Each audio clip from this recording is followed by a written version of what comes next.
YCP నేత బొత్స సత్యనారాయణ మీడియాతో మాట్లాడుతున్నారు. ఇప్పుడు లైవ్ చూద్దాం.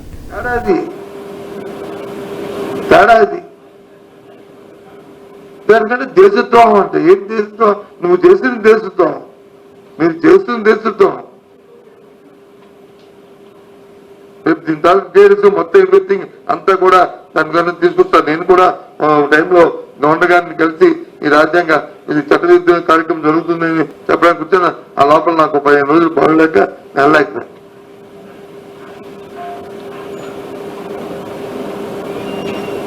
ఇంకా విశాఖపట్నం మనం చూస్తున్నాం.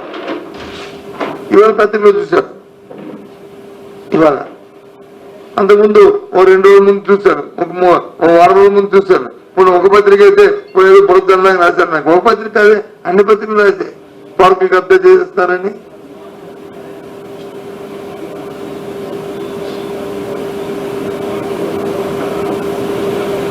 ఇష్టరాజ్యంగా టీడీఆర్ ఇచ్చుకుంటానని. మరి ఏమవుతుంది గవర్నెన్స్ అంటే? దొరికింది కదా అవకాశం అని చెప్పి దోచిడమే.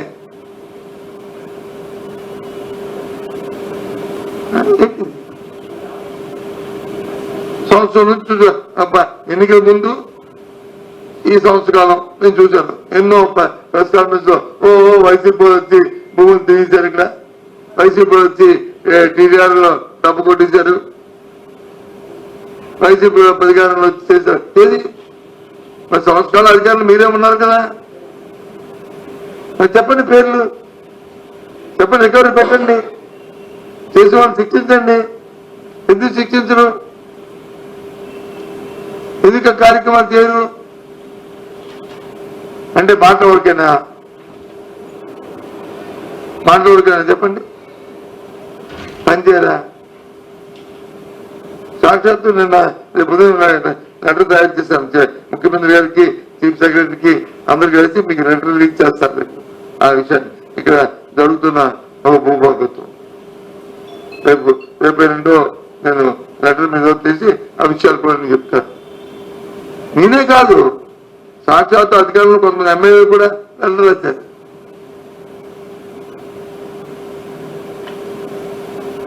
మన ఆనంది రాశారు నాకు తెలియదు, కానీ నేను రాస్తున్నాను.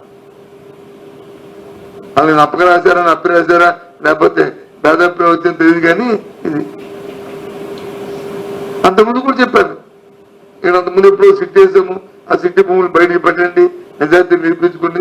అప్పుడు నేను మరి నివేదించలేదంటే నేను అధికారం ఉన్నప్పుడు నా మాట చెల్లలేదు, నేను చేయలేకపోయాను, దానికి నేనే సిగ్గుపడతానని కూడా చెప్పాను.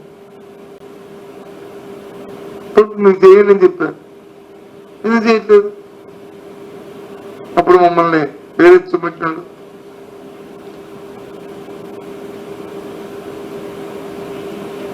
ఎందుకు చెప్పానండి నేను? ఈ రాష్ట్రంలో పరిపాలన లేదు,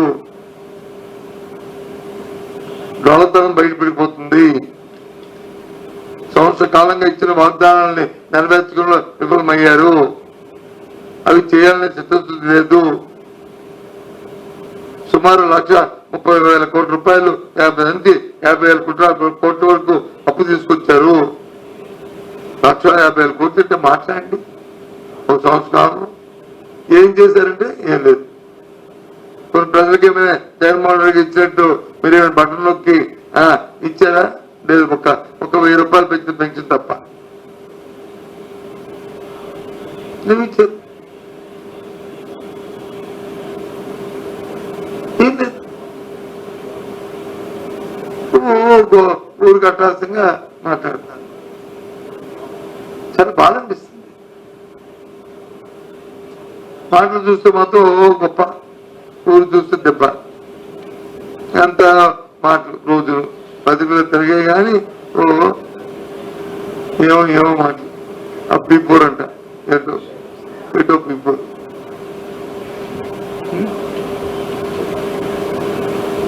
నువ్వు మనిషిని కొనుగోలు శక్తి పెంచాలి, ఆర్థిక ప్రగతి పెంచాలి, జీడీపీ పెంచాలి, ప్రయత్నం చేయాలి. ఈ కార్యక్రమం ఎక్కడ పెరుగుతుంది? ఎందుకు తగ్గింది?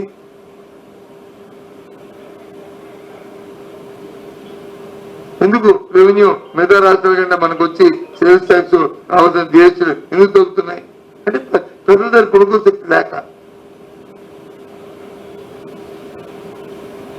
జీడిపి పెరగాలంటే గ్రోత్ పెరగాలి, అటు మ్యానుఫ్యాక్చరింగ్ పెరగాలి, అటు పక్క వచ్చి అగ్రికల్చర్ పెరగాలి, ఇటు పక్క వచ్చి పెరగాలి. పెరిగితే అప్పుడు ఈ జీడిపి పెరుగుతుంది. అన్ని రంగాలు వెనకనే ఉన్నాయి.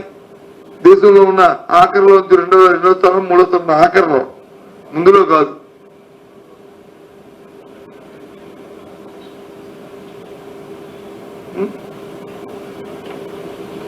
ఇంకొక ఉన్నారు ఊరికి ఎడ్యుకేషన్ గురించి నిన్న తండ్రి కొడుకు దాని గురించి సపరేట్ గా ఒక ప్రస్తావన పెట్టుకుందాం. దాని గురించి ఈ అన్నింటిలో కాకుండా ఎడ్యుకేషన్ మీద పెడదాం. ఈ సంవత్సర కాలంలో ఏ విధంగా బస్సు చేశారో, ఏ విధంగా ప్రజల ద్వారా ఉపయోగం